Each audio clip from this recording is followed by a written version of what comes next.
Yes. What is that? Haha, Captain America? Question mark. Oh, we're not gonna spoil it for you guys. We're gonna try and get him to post some pictures on Twitter, maybe. But we sent him some other funny things to go with his trophy, and I don't know. It kind of sucks with how much of a hassle it was to get the trophy out to him. It discourages me from doing more. But I like the idea of sending somebody a trophy for winning. I think that's pretty cool. Anyways, welcome back, folks. It's the Lycan League. We're here in the finals, and if you haven't heard already, this tournament's brought to you by us here on BaseTradeTV. Yo, we're casting it, but it wouldn't be possible without this guy, Lycan Grow. Follow him on Twitter at Lycan G3. All he wants is some social media, guys. He puts on these tournaments every single week. He runs a talk show every Wednesday called The Late Game. He's got like Destiny, and I think last week they had Richard Lewis and Red Eye and others. He does a lot of work, so make sure to follow him on Twitter at Lycan G3, because without him, we wouldn't have this tournament. Now that being said, spawning here in the bottom left corner of the map for the finals, it's the purple Terran QXC.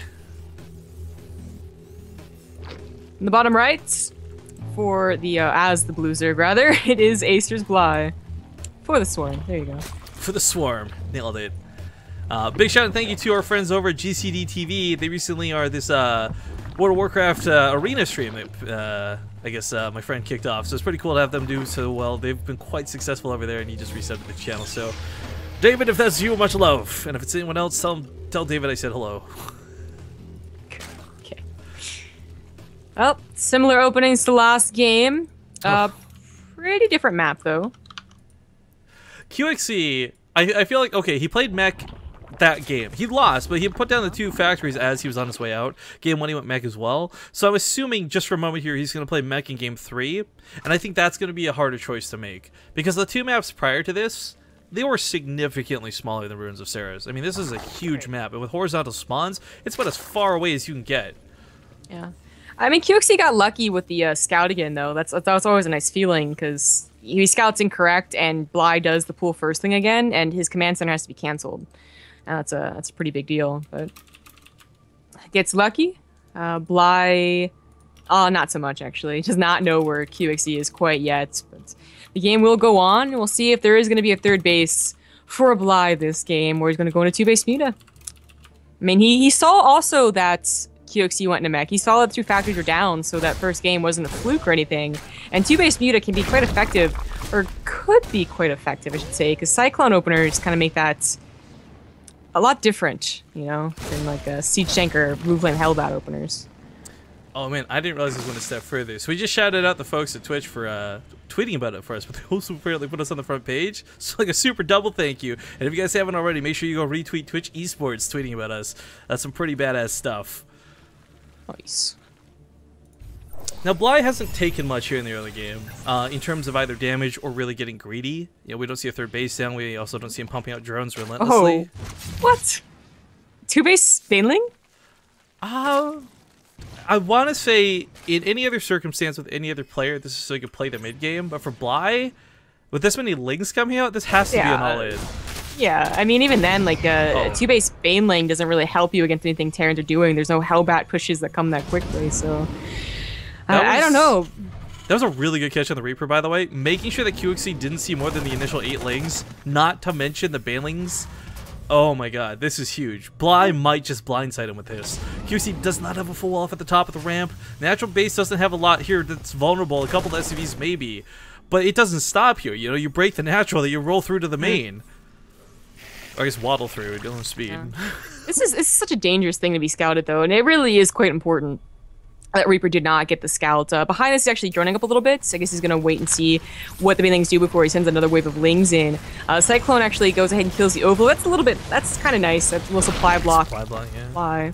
And the supply depot is almost done, but not quite. Oh, no. I mean, he doesn't even technically have to block this, right? But taking out the bunker really quick makes it easy. Surrounded the Cyclone, gives it up so he can chase the ramp and try and stop the depots. So close. Oh, there's some Hellions on that ramp, though. He's got to get the Banelings up there, put the Lings back, and waddle your way to victory. This just tears through a couple of the SCVs. He doesn't have enough to fully break this, but more Banelings being made as we speak. Repair though. Repair. Yeah, has to. It's almost one of those things where you wonder if it would be worth repositioning the starport and getting a second layer of wall off.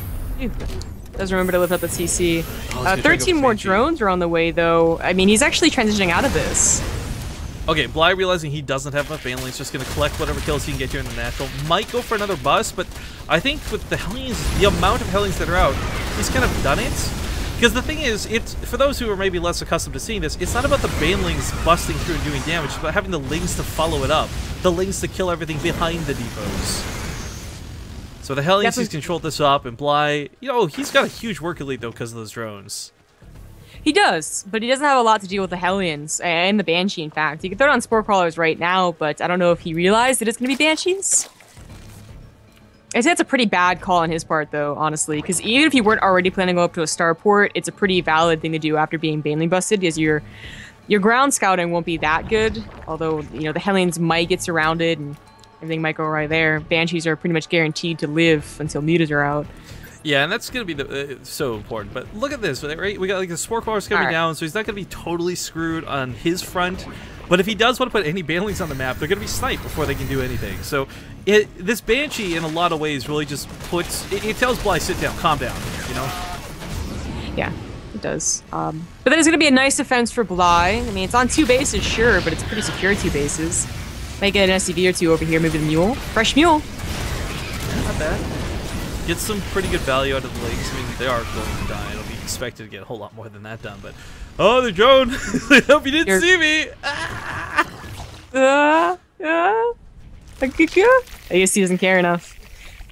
Maybe he didn't actually see it. No, yeah, he does. He's gonna drop the Marines on top of it. No. An Overseer on the way. That might be habit. I mean, people have just really not been using that many Widow Mines, even in situations that would be amazing. For instance, defending against mutas. Alright, hang on guys, we're gonna get some awkward beta lag here, give it a sec. Unfortunately, this won't stop the players until the lagout screen comes, and I won't, ideally, not gonna drop from the game.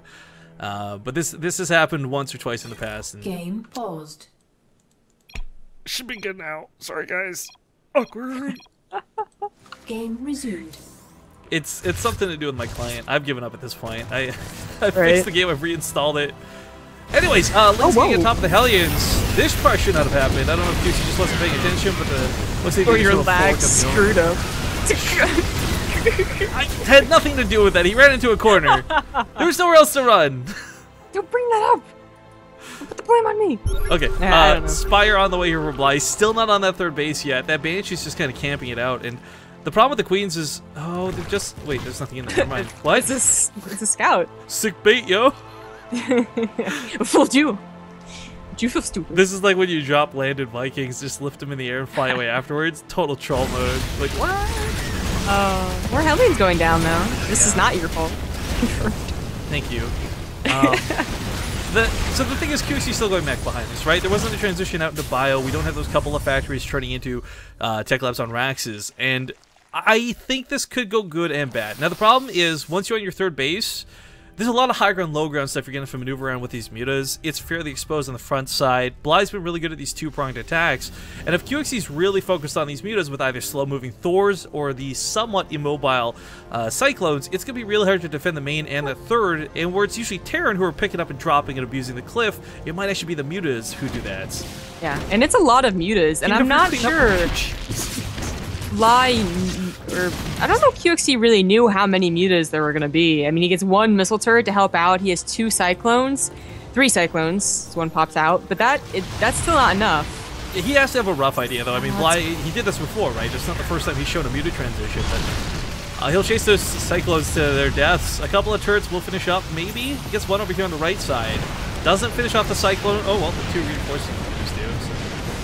Lings tried to run by, but the Hellions cleaned those up at least. Still, very little to no anti-air for QXC, making this very difficult to deal with those mutas. The cloak. Oh, chooses to go ahead and get the extended range on the Cyclones as opposed to any Thors here.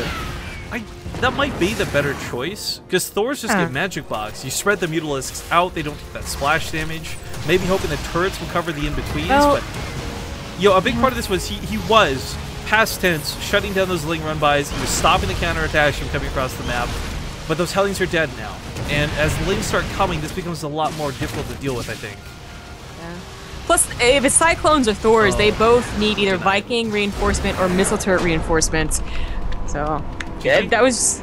I feel like he really should have expected that a little bit stronger, you know? Had the missile turrets already done and everything goes way differently. Well, right there was a pretty good example of why I guess they've announced that